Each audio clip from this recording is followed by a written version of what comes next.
Welcome to Ambassador Notes. We're going to continue on with the series that we've been working on, which is about what attracts Muslims to Jesus and to the Christian faith in general. We talked about two reasons in our previous video last month. We're going to give you two more reasons, and next month we'll keep on going. So Sharon, tell us about some of the things that attract Muslims to the Christian faith. Well, one of the things we haven't discussed yet is dreams and visions. We have various friends who have had visions anywhere from the Virgin Mary to Jesus to we had one person that we knew that had a vision that she was in a room and it was like all walls. There was no way to get out except for like a window really, really up high, and she couldn't reach it by herself. But she heard a voice and she knew it was Jesus saying, I will help you out, even though you can't do it by yourself. So there are many different dreams and visions that people have. But I want to say that with a caveat, it doesn't really work very well if they're not able to connect with a Christian afterwards, just like Paul on the road to Damascus, when he had that vision of Jesus, he had to connect to Ananias in order to continue growing in his faith. And so just like that, we also need to be open and available for these friends of ours that have seen Jesus, that have had dreams and visions with a very Christian message, and be able to help them in their journey in faith to recognize who that is, recognize what it means, and how they can move closer to following Jesus. Yeah, so in other words, dreams and visions is one step on a journey. So it's not an excuse. It's not a way for Christians to be like, well, they're having dreams and visions, I don't need to do anything. That's not what we're saying.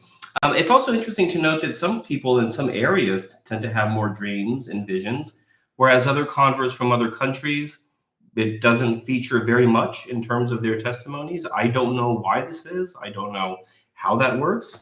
But also another thing is that I'm guessing that a lot of Muslims have had dreams and visions, but have just never really talked to anyone about that. So if you have a good, close Muslim friend, you could ask them, have you had any dreams about Jesus or any of the Christian saints or an angel or anything like that?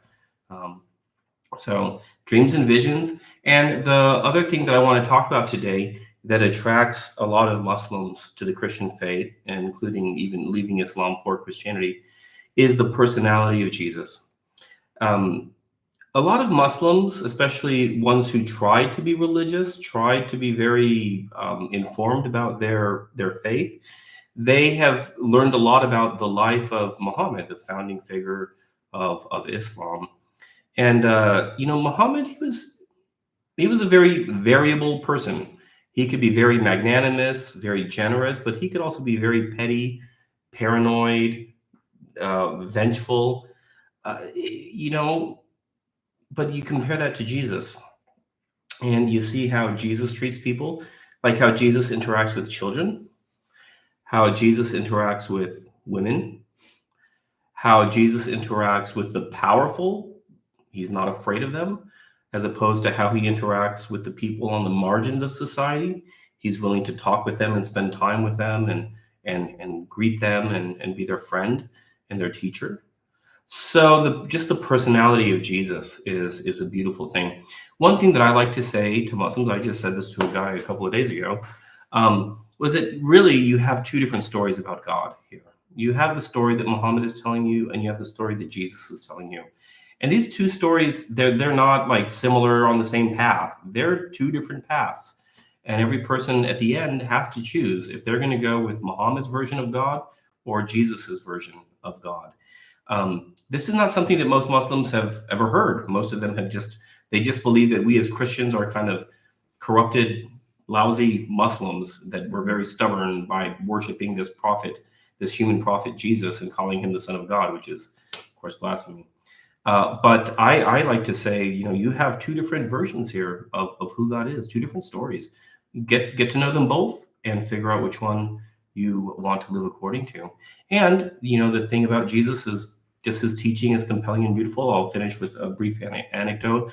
I was speaking with a convert from Nazareth years ago, and she said, I was still a Muslim at that time, and I was reading the Gospels, and I came to the verse, it's in the Sermon on the Mount, love your enemies, bless them that curse you. And she said, I knew that according to Islamic tradition, hermeneutics, I don't want to use fancy words, but according to Islam, that had been canceled, and it had been replaced by a better teaching from Muhammad later on, which is that, yeah, if you have enemies and they're doing X, Y, and Z, kill them. You know, like that's just pretty straightforward in the Quran. Not everyone, but yeah, there are times when, yeah, you just go, you get enemies, you kill them. Well, anyway, and she said, I just could not imagine that inferior teaching of killing your enemies could ever be anything better and more healthy and more holy and more heavenly than this command to love your enemies and bless them that curse you. So again, two different men, two different stories, and we have to choose. We've chosen, and Muslims have to choose too, and let them know. So those are the two things: dreams and visions.